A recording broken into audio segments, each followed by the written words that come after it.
راځو بسم الله الرحمن الرحیم. تېره ورځ موږ تاسو په کورل ډرا کې د شیپ او ټکسټ پورې خبرې کړې وې. د شیپ او ټکسټ پورې مو درس ویلی وو. د هغه څخه راوروسته هم بیا کار نه و کړی. تېره ورځ موږ راغلي وو، یوازې همدلې ټکسټ پېژندلی وو، ټیبل هم پېژندلی وو، شیپونه او د ترسیمولو طریقه او د هغه رقم پر شیپ ټول باندې مو څه کار کړی، څنګه کولی سو چې یو غیر منظم شکل یا یو منحني په اسانۍ سره څه وکړو، ترسیم یې کړو. پر دې باندې موږ خبرې کړې وې. نن ورځ په درس کې راځو ډیمنژن ټول ته. ډیمنژن اندازې ته وایي. چې ته وایي ډیمنژن اندازې ته وایي. د ډیمنژن ټول په واسطه کولی سو د دوه شیپونو یا یو شیپ یو ځله یا دوه شیپونو مابینځ فاصله دغه څه په وکړو اندازه یې کړو. زاویه کولی سو اندازه یې کړو. اول د واره پرلل ډیمنژن ټول.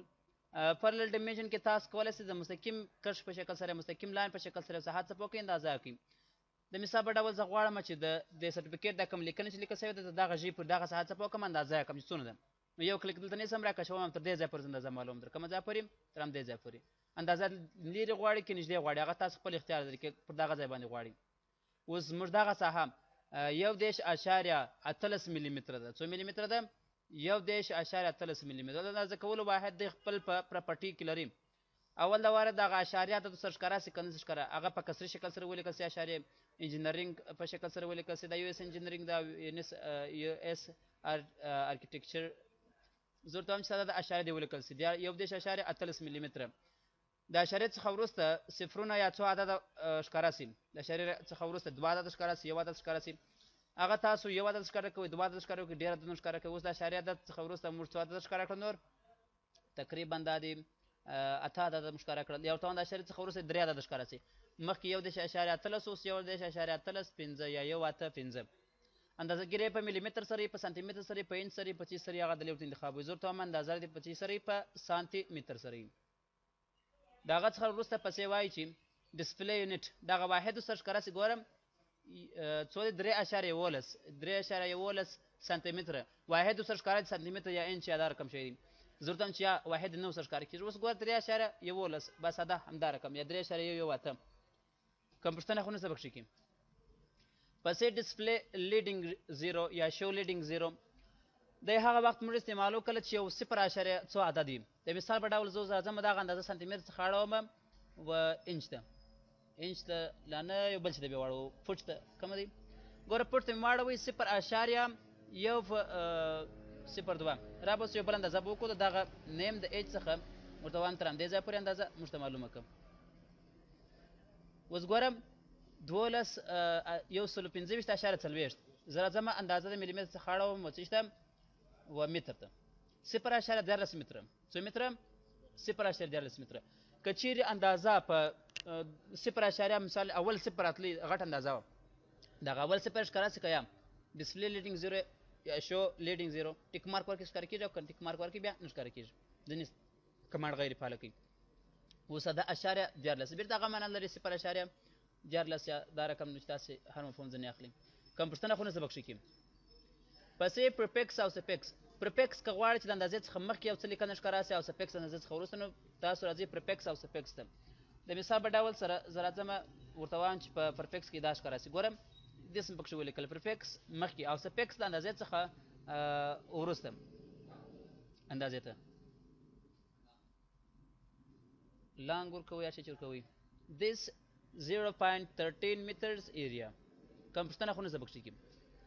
د هغه څخه وروسته ډاینامیک ډیمنژن. ډاینامیک ډیمنژن څه وایي؟ ډاینامیک ډیمنژن که چیرې زه راسم دلته یو دا رقم مستطیل ترسیم کړم بیا راځم دلې پرلل ډیمنژن ټول راخلم دغه زولی اندازه کوم چې څو واحده ده. دغه زولی څو واحد ده؟ 1.98 واحده ده. که زه راسم دا مستطیل کوچنی کړم یا غټ کړم مستطیل مې غټ کړي اندازه ورسره غټه څول که یا 1 مخکې څو وه او اوس ګوره چې کوچنی کړم بیا 2 هغه اندازه ورسره تغیرېږي. یعنې که چیرې دغه شکل تغیرېدی اندازه ورسره تغیر سي که یا نو دلته ډاینامیک ډیمنژن یعنې که چیرې دغه شیپ تغیر کوئ اندازه ورسره تغیر وکړي که یا ټیک مارک مو کړی دا تغیر ورسره کوي او که ځینې څه کوي بیا که چیرې شیپ تغیر سي اندازه به هغه پخوانۍ اندازه یې 2.14 او که چیرې ډاینامیک ډیمنژن ټیک مارک ورکړي بیا اندازه هم څه به کېږي ورسره تغیرېږي. هر وخت چې شیپ تغیرېږي اندازه هم ورسره تغیرېږي. د هغه څخه وروسته پسې ټکس پوزیشن. ګوره دا خو د اندازې هغه ویکټورونه دي. دغه د خط موقعیت چیرې د لاین څخه لوړ، د لاین په مابینځ کې د لاین څخه لاندې او سنټر د دواړو په مابینځ کې راسي. په کوم شکل سره راسي؟ پوسټ ټیکس هوریزنټل ته وروسته راسو او ډرا باکس اراوند ټیکس د ټیکس څخه لاندې او داسې باکس څپو کې اوس چارچاپېره باندې راوګرځي. دغه درې څلور اندازې سولې. او بل پوسټ ټیکس هوریزنټل که چیرې موږ داسې کږه ساحه اندازه کړې د مثال په ډول راځم ورته وایم د دې کنټرول زیډ ورته وایم چې د دغه میډ پوینټ څخه تر دغه میډ پوینټ پورې څو اندازه څو ده؟ 103.4 ملي متره 55 ملي متره. اوس دلته دغه نور کې خو مشکل نشته. پورس ټیکس هوریزنټل که چیرې اندازه کږه وه نو کوشش وکړه هر وخت چې ټیکس په افقي ډول راسي. سره کم راسي؟ په افقي ډول. دې که هره کم اندازه وه ټیکس موږ ته بیا په سره کم ښکاره کوي؟ په افقي ډول ښکاره کوي. د هغه څخه وروسته پسې دغه د لاینونو منظمول دي. رابوسو دی به په همدې ټول کې وګورو، په همدغه اندازه کې به وګورو. دلته راته وایي چې کسټمایز ایکسټنشن لاینز. کسټمایز اوس ګوره دغه لاینونه په اتوماتیک ډول دي. که غواړئ دغه لاینونه دغه یو سر بل سر دغه لاینونه که غواړئ چې په خپله خوښه منظم کړئ نو د هغه دپاره کسټمایز تاسو راځئ. چې راځئ کسټمایز ته راځئ. نو زه راځم دلې که اول ټیک مارک وکړ ډسټنس فرام ابجکټ د دغه لاین او د ابجکټ تر مابینځ فاصله څونه وي؟ 0.0 ملي متره. زه ورته وایم چې یو څه دې زیات دي. اوس دغه لاینونو او د چې تر مابینځ فاصله زیاتېږي د ابجکټ تر مابینځ، دغه ابجکټ او د لاینونو تر مابینځ فاصله څه به وکړم؟ زیاته کړه. او ایکسټنشن اوورهیډ که غواړئ چې د ده څخه لوړه نور فاصله هم ورکړو نو ایکسټنشن اوورهیډ ټیک مارک کوئ. لوړه څونه فاصله ولري؟ دغسې لوړې خواته که غواړئ چې فاصله ورکړو نو ایکسټنشن اوورهیډ لوړې خواته فاصله یا دغه لاین څه به کېږي؟ اوږدېږي. لاینونه تنظیمول شوه. پسې دغه د دې بارډر لاینونه یا دغه اندازه چې موږ باندې کوو دې لاین پراخوالی څونه وي؟ زیات وي که کم وي؟ د اندازې تاسو معلوم وي. ډبلوالی څونه وي؟ هغه تاسو دلې ورته منظموئ. یو سر او بل سر یا سرونه سره کم شکل ولري. دغه یو سر او بل سر دغه سرونه نه دي دا ویکټورونه، دا سره کم شکل ولري هغه دلې ورته انتخابوئ. شکل یې په خپله خوښه چې کوم شکل تاسو غواړئ هغه دلې دا ویکټورونه دي مختلف نور شکلونه دي هغه دلې په همدې ځای باندې ورته انتخابوئ. کوم شکل تاسو غواړئ هغه دلې ورته ټیک مارک. او دغه لاین سره کوم سټایل ولري د لاین سټایل هم دلې ورته انتخابوئ. دا کوم لاین چې دلې ترسیمیږي. کوم پوښتنه شته بخښې کې؟ ډیمنژن ټول خو مو زده شو. اوس په ډیمنژن ټول کې موږ څو ډوله ډیمنژن ټول یا اندازهګري واحدونه لرو. اول د واره ساده پرله ډیمنژن ټول دا دې موږ وپېژندئ چې ساده یو ساحه څه په کور باندې اندازه کوئ. راباسم دلې به یو څه ابجکټونه ترسیم کړم. ښه، د هغه څخه وروسته پسې هوریزنټل اور ورټیکل ډیمنژن ټول. د ده وظیفه څه ده؟ هوریزنټل اور ورټیکل ډیمنژن ټول په واسطه تاسو کولی شئ چې په افقي ډول که په عمودي ډول تاسو ساحه اندازه کړئ. د مثال په ډول زه غواړم چې د دې ځای څخه تر دغه کونجه پورې اندازه معلومه کړم. د کوم ځای څخه تر کوم ځای پورې؟ سرمنوس په خلاص. زه غواړم چې د دې کونج څخه تر دې کونجې پورې اندازه معلومه کړم یوازې په افقي ډول. څه ډول سره؟ په افقي ډول سره. نو څنګه زه معلوموم؟ اوس ګوره که زه پرلل ډیمنژن ټول راواخلم، که زه دې ځای څخه د دې ځای پورې اندازه معلوم دا خو قطري شکل شو، دا اندازه غلطه ده. زه غواړم چې داسې په افقي ډول یې معلومه کوم او د دې ځای څخه د دغه کونجه پورې اندازه څونه کېږي. خو دلته بیا ماته معلومېږي نه ځکه چې اشیر دلته نشته. نو زه دغه کونج د دغه کونج څخه تر دغه کونجې پورې اندازه څنګه معلومه کړم؟ په افقي ډول. په کوم شکل سره؟ په افقي ډول. د هغه دپاره موږ تاسو دلته هوریزنټل اور ورټیکل ډیمنژن ټول راخ راځه پر دې زاویه باندې کلیک کوم. کلیک نیسم راکشوم یې تر همدې ځای پورې. ګورم اوس د هغه زاویې او دې زاویې تر مابین زموږ د اندازه څه وکړل؟ معلومه یې کړل. سر مو خلاص و. نو د دغه کونج او د دغه کونج تر مابین په افقي ډول فاصله څومره ده؟ 122 ملي اشاریه 14 ملي متره. که چیرې موږ په مستقیم شکل اندازه کړو دا خو قطر شو، قطر اندازه بیا غلطیږي، یو څه غټیږي. اصلي اندازه خو هغه 122 ده، خو دلته موږ ته اندازه 142 ښیي ځکه دا خو داسې په مستقیم ډول دی اندازه کوي. خو ما غوښتل د دې ځای څخه تر دغه ځای پورې اندازه څه وکړم؟ معلومه یې کړم داسې په عمودي ډول سره. که پوښتنه خو نه څه بخښې کې هغه که په عمودي ډول تاسو اندازه کوئ هم کولی شئ او که په افقي ډول اندازه کوئ هم کولی شئ. که په عمودي ډول غواړئ او که په افقي ډول غواړئ تاسو کولی شئ د هوریزنټل اور ورټیکل ډیمنژن ټول څخه استفاده وکړئ. انګولر ډیمنژن ټول بیا تاسو د یو زاویې د اندازه کولو لپاره یو زاویه ور باندې اندازه کوئ. که غواړئ 100 درجې 10 درجې 20 درجې 800 درجې زاویه ور باندې اندازه کوئ دلې کولی شئ. اوس دغه زاویه پر مثال که دا 0.0 فرض کړو دا 100 درجې ده 180 درجې. یا که چېرې تاسو داسې نور لاینونه ولرئ د مثال په ډول زه راځم داسې یو قطر مې په دې مثلث کې جوړ کړو. زه غواړم د دغه ځای څخه تر دغه ځای پورې دا زاویه اندازه کړم. نو د هغه دپاره راځم غلطي مې وکړه راځم د دې ځای څخه تر دې ځای پورې دا زاویه څه به کوم؟ اندازه کوم. زه اندازه د نن نږدې غواړئ که د باندې غواړئ هر ځای تاسو غواړئ تکلیک وکړئ. را به څو ټکس بیا په افقي ډول راولم 4 ټکس هوریزنټل 100 درجې دا زاویه 23.7 اویا درجې ده. کوم پوښتنه خو نشته پکښې کې. د هغه څخه وروسته پسې سیګمنټ ډیمنژن ټول. سیګمنټ څه ته وایي؟ آفرین زولي ته وایي. سیګمنټ ډیمنژن ټول یو زوله باندې تاسو کلیک کوئ، بس د هغې زولې اندازه تاسو معلوموي. په مثال زه دغه زوله معلوموم، د دې زولې اندازه دونه ده، دا بله زوله باندې کلیک کوم، یو کلیک ورباندې کوئ راکشه ویل چې یو کلیک ورباندې وکړئ اندازه تاسو کولی شئ چې معلومه کړئ څومره اندازه لري. دا زوله 54، دا زوله 42، دا زوله 189، دا زوله 83. دا د سیګمنټ ډیمنژن ټول وظیفه. پسې 3 پوینټ کال آوټ لرو. 3 پوینټ کال آوټ د دې دپاره موږ استعمالوو. پر مثال زه غواړم چې په دغه زاویې کې دننه یو خبره ولیکم، یو جمله لیکم یا اضافه معلومات لیکم، خو هغلته ځایېږي نه. نو 3 پوینټ کال آوټ تاسو یو ویکټور هلته کشوي، بیا هغه ته یو لیکنه لیکئ. څه ورته لیکئ؟ لیکنه ورته لیکئ. د هغه دپاره بیا تاسو 3 پوینټ کال آوټ راخلئ. نو زه کوم ځای ته لیکنه لیکم؟ دې ځای ته. نو لیکنه په کوم ځای کې لیکئ؟ ورته هم په دې ځای کې. نو دې ځای څخه بیا ویکټور دلته راکشوم، دوهم ویکټور بیا دې ځای څخه. غلطي مو وکړه سرچپه. زه غواړم چې په دې ځای کې لیکنه ولیکم، نو راځم ورته وایم چې یو لاین دې خواته راسي، بل لاین دې فار مثال همدلته راسي. نو څه چې پکښې لیکئ؟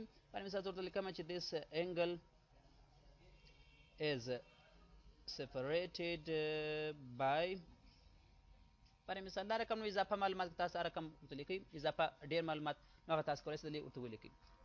اوس دا ویکټور راغلی ډایرکټ پر همدې ځای باندې، کوم پوښتنه خو نشته پکښې کې.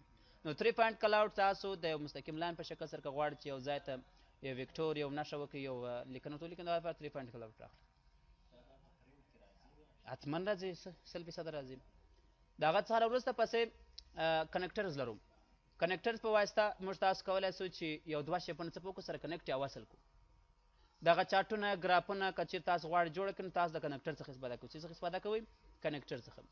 د مثال په ډول سره دلته یو درې ریکټنګلونه تاسو لرئ، غواړئ دې سره وصل کړئ. دا جدولونه شجرې او دا شی چې ترسیمیږي هغه تاسو دغه کنیکټر څخه استفاده کولی شئ.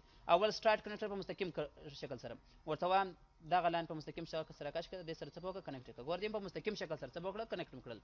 بل بیا رایټ انګل کنیکټر لرو چې داسې یو زاویه ورکوي. دا کنیکټر څه شي ورکوي؟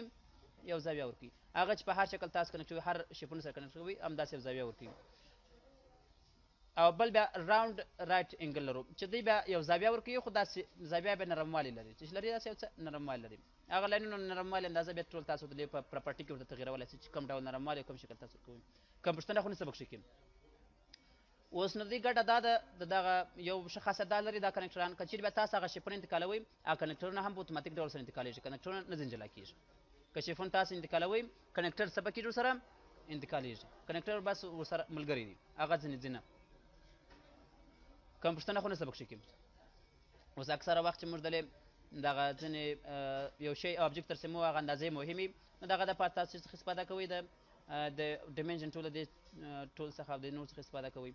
د مثال په ډول زه راځم اول د واره یو مستطیل ترسیموم. داسې مستطیل راځم اندازه ګیري په ملي متر سره کوم، ورته وایم چې پراخوالی دی 200 ملي متر او جګوال دی 150 ملي متر. داسې یو لاین ترسیم. پر مثال که چېرې دا د یو ستره نقشه فرض کړو، څه فرض کوم؟ د یو ستره نقشه فرض کوم. بیا راځم دغه صفحې اندازه به هم دغونه کړو. د صفحې اندازه به هم څه وکړو؟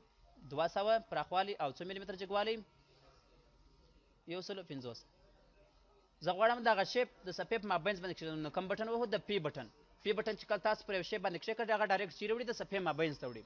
ډایرکټ د صفحې مابینځ ته وړي. صفحې مابینځ ته مې راوړل. اوس راځم یو لاین راخلم، دلې راځم پر یو نیم سل باندې ترسیموم. پر څو باندې؟ پر یو نیم سل باندې ترسیموم. کله چې تاسو د یو لاین سره شفټ ونیسئ، هغه په مستقیم ډول ترسیمیږي. چې سره ونیسو شفټ، داسې یو لاین مې ورسره ترسیم کړئ. پسې راځم یو بل لاین راخلم، پر د لاندې خوا څخه بیا ترسیم کوو. پر 100 ملي متره، پر 20 ملي متره بیا ترسیم کوو. راخلم یې د 40 پورې. تر څو پورې؟ د بیا تر 40 پورې. او یو بل لاین به راواخلو پر 80 باندې. دا هم پر څو باندې راواخلئ دا لاین؟ پر 20. یو بل بیا پر 40 باندې راواخلو. تر څو پورې؟ تر 40 پورې. بل بیا پر څو باندې؟ پر 80. یو څه بیا دغه ایج انتخاب کړو، فرض وکړو دا 80 ملي متره. تر څو پورې؟ 40 پورې. بیا راځم د اول لاین څخه دغه رقم یو لاین ترسیمومه تر اخرې پورې. چې څنګه جوړ شول پسې راځم دغه رقم نو دغه نور لاینونه هم څه به کوم جوړوم، یو دغه لاینونه به ټول انتخاب کوم، کنټرول سی کاپي به کو، کنټرول وی پیسټ به کو، یو کاپي به ځینې واخلو څه به داسې راوځکو او کنټرول دا دواړه به نور انتخاب کوم، کنټرول سی کاپي به کو، کنټرول وی یو لاین بل غواړي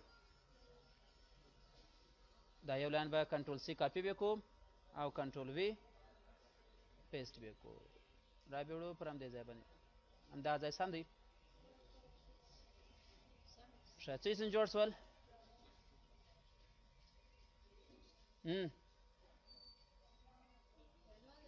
څه شي تر اوسه شیله نه معلومیږي.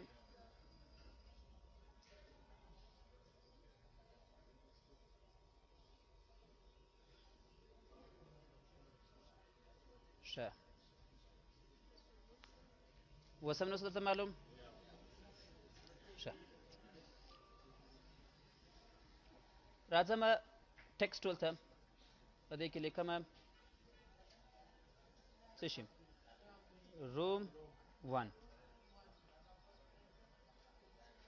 کنټرول سی کنټرول وی دا روم 2 روم 2 او دغه رقم نو روم 3 روم 4 دغه رقم د مفسر کو دا ټول ته.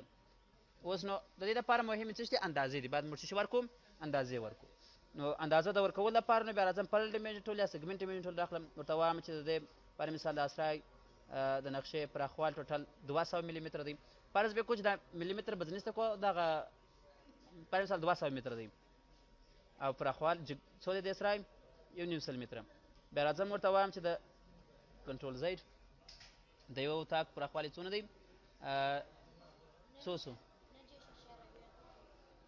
9.8 ملي متر 9 متر خونه تایل دی. خیر دا رقم هغه اندازه بیا دلته دغه اکثر اندازې چې کېږي متوجه شئ دغه اکثر اندازې چې کېږي دلته په چیس باندې کېږي ټوله په نسبت باندې کېږي یعنی یو ملي متر سانتي متر داسې بل شي نسبت کېږي یا خپل هغه دقیقاً اندازې معلومیږي او دې ځای څخه د دې ځای پورې بیا یو پرل لیمینټ ټول راواخلو دې ځای څخه تر دې ځای پورې دا چې ولې دا سیکنډ فلور لپاره ځینې 28 ملي متر په داسې کې راغله. دا رقم نو د هر شي لپاره موږ هغه اندازه معلوموو د خونې جګوالی مو نه کوي معلوم 20 ملي متر راغلی بردوالی کوم پوښتنه خو نشته پکښې کې نو د نن لپاره هم دومره بس.